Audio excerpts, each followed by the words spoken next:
David never thought that an ordinary Monday morning could mark the end of everything he had known for the last 10 years. He sat frozen in the small glass office as his boss slid a white envelope across the table.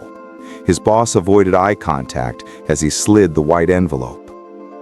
"David," he said, not meeting his eyes, "we've decided to let you go." The words hung in the air like smoke. He felt the room shrinking around him. Just an hour ago, he'd been making coffee for the team, laughing about a football match. Now, he was unemployed. This is Beyond Stories, where every story carries a lesson, and every lesson touches the heart. Subscribe and turn on notifications so you never miss a story that could inspire your next step. Now, let's go deeper into the story. After 10 years in the same chair, at the same desk, in the same company, he was suddenly replaceable. He wanted to say something, to defend himself, to ask why, but no sound came. He just nodded slowly, picked up the envelope, and walked out. No applause for loyalty, no thank you speech. Just a quiet end. When he reached the parking lot, his hands were trembling. He sat in his car, staring at the building that had eaten up a decade of his life. All those late nights, missed birthdays, skipped vacations, all gone with one sentence. He didn't drive home immediately. He just sat there, heart pounding. His memories played like broken film reels in his mind. That day, David drove home without turning on the radio. The silence in the car was enough to break him. When he reached his small apartment, he dropped the envelope on the table and collapsed on the couch. That night, he couldn't sleep.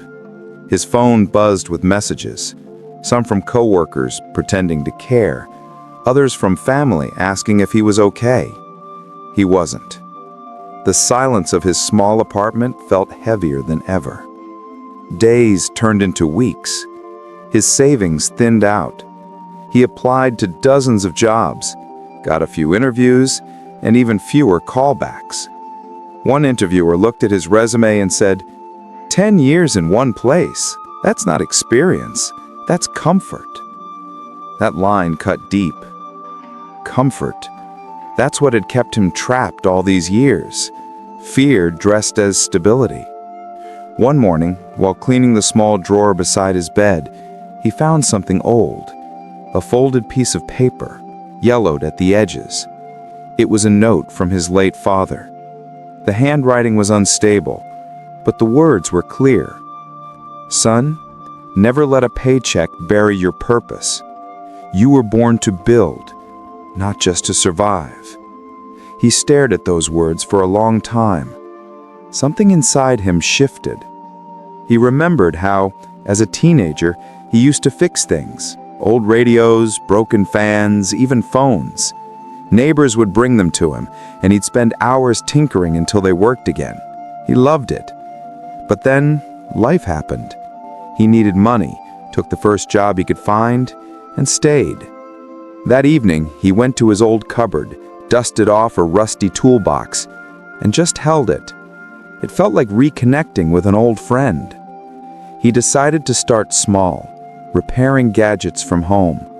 He printed a few flyers that said, "David Repairs, fast, honest, affordable." He handed them out around the neighborhood. The first week, only one customer came, an elderly man with a broken radio. He fixed it for free.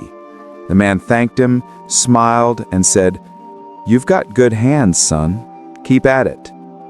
The next week, another came, then 3 more. Slowly, word began to spread. But life wasn't suddenly easy. His rent was late. He ate noodles for dinner more nights than he could count.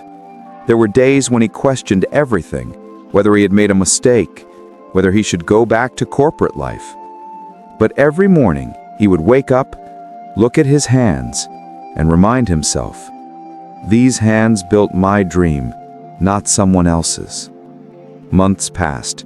His small repair corner became a tiny shop.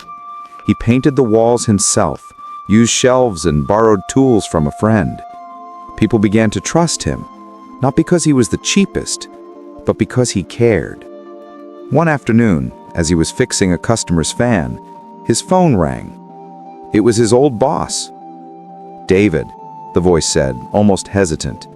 "We need some urgent repairs for the office equipment. Could your shop handle it?" David smiled. "Yes," he said calmly. "Bring them in." When the company driver arrived with the equipment, David looked at the label on one of the boxes, the same label he used to print years ago. Only now, it was his name on the repair invoice. He didn't boast, he didn't brag. He just worked quietly. But inside, he knew this was more than a job. It was a full circle. That night, he locked the shop and stood outside under the streetlight. The air smelled of dust and hope. He realized something simple but powerful.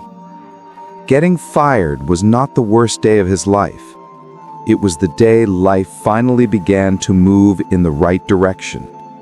Because sometimes losing what you think you need is how life gives you what you truly deserve. He looked up at the dark sky and whispered, "Thank you for ending what was holding me." David's story became a quiet reminder that sometimes rejection is redirection. That failure can be the doorway to freedom. That the seed of your future might be buried in the ashes of your loss.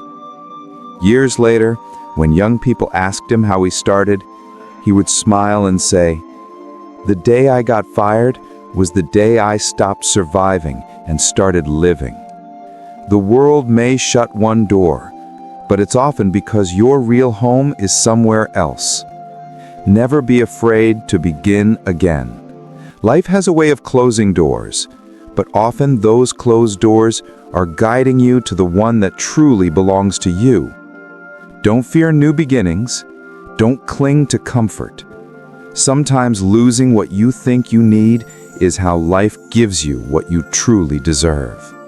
Because at the end of the day, the future doesn't belong to those who wait. It belongs to those who begin. If this story touched your heart, share it with someone who needs hope today.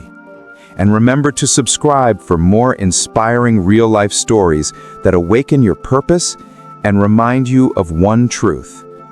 This is Beyond Stories, where every story reminds us that as long as you're still breathing, your story is not over yet.